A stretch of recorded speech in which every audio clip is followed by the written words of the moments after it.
കതിരവൻകുന്ന് ശ്രീ ബാലസുബ്രഹ്മണ്യ സ്വാമി ക്ഷേത്രം.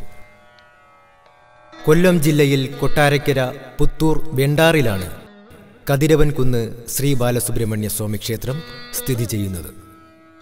ചെങ്ങന്നൂരിലെ ഒരു ഇല്ലത്തുനിന്ന് ബ്രാഹ്മണ്യം നഷ്ടപ്പെട്ട ഒരു അന്തർജനം ഈ വിജനമായ പ്രദേശത്ത് വരികയും പാർവതീദേവിയെ തപസ്സനുഷ്ഠിക്കുകയും ചെയ്തു.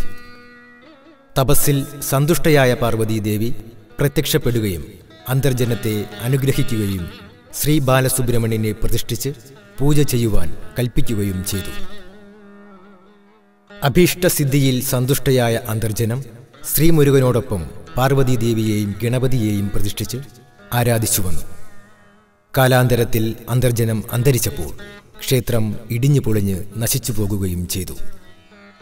ക്ഷേത്രം നശിച്ചതോടെ നാട്ടിൽ പലവിധ അനർത്ഥങ്ങളും അസ്വസ്ഥതകളും ഉടലെടുത്തു. ഈ അവസരത്തിലാണ് ഗുരുദേവൻ ഈ ക്ഷേത്രഭൂമിയിൽ എത്തുന്നത്.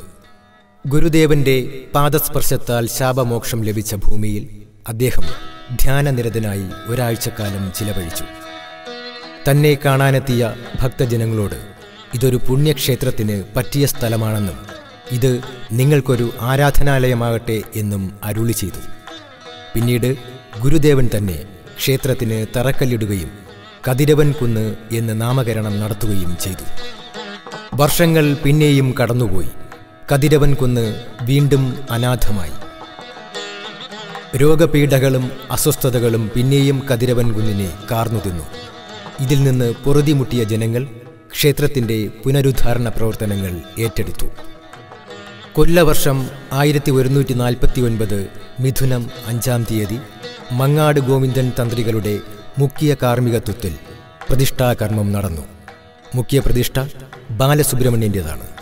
കാലത്തിൻ്റെ കലണ്ടർ ദിനങ്ങൾ പിന്നെയും മറിഞ്ഞപ്പോൾ ഇവിടെ ഗുരുമന്ദിരം, ഭരണസമിതി ഓഫീസ്, പർണശാല, സ്റ്റേജ് എന്നിവ കതിരവൻകുന്ന് ശ്രീ ബാലസുബ്രഹ്മണ്യ ക്ഷേത്രത്തിൻ്റെ സൂര്യ തേജസ്സായി ഉദിച്ചു നിൽക്കുന്നു.